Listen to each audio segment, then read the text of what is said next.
Hi, in this video we're going to look at converting your joiners from something that looks like this into something a bit more pop arty, something like this, using half-tone filters in Photoshop. And the first thing I did was save my cenotaph photo of a joiner here as a JPEG, and then I visited this website, Tech Lagoon.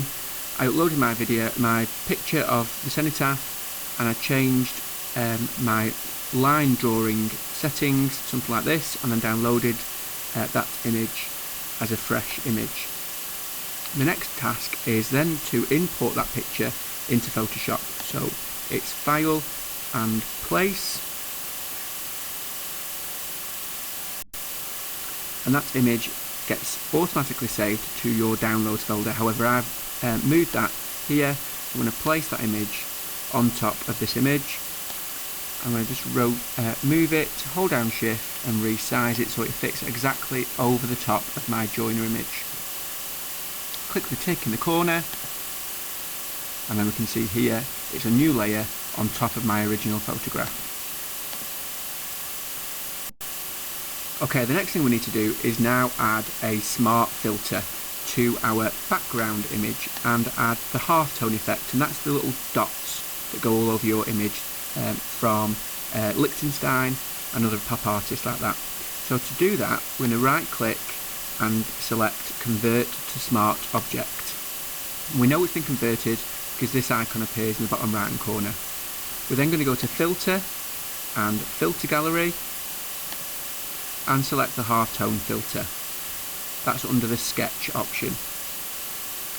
If I zoom out down here, you can see how big or how small the dots are on the preview, and you can change them yourself by increasing or decreasing the size of them. When you're happy with what you've got, you click OK. Now you can see the whole image is covered in dots. Now we only want the dots to appear on our actual image itself. So down underneath it says Smart Filters in the Filter Gallery. I'm going to just double click here and change our blending mode of that filter to Overlay, and you can see straight away it only selects parts of the image that have got a photograph on there.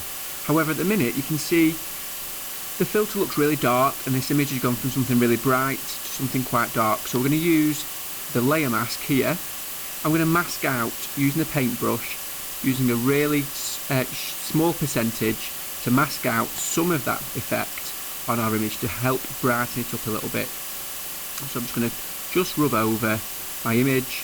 You might want to do this a couple of times to brighten up some aspects of your image, to remove that filter from aspects of your image. Now I've set it as a really low opacity, so it only affects a little bit each time I then click, and it doesn't get rid of all of the dots you can see. But I do want to keep some of this image with my halftone filter on there and a little bit brighter, so something like that I'm happy with.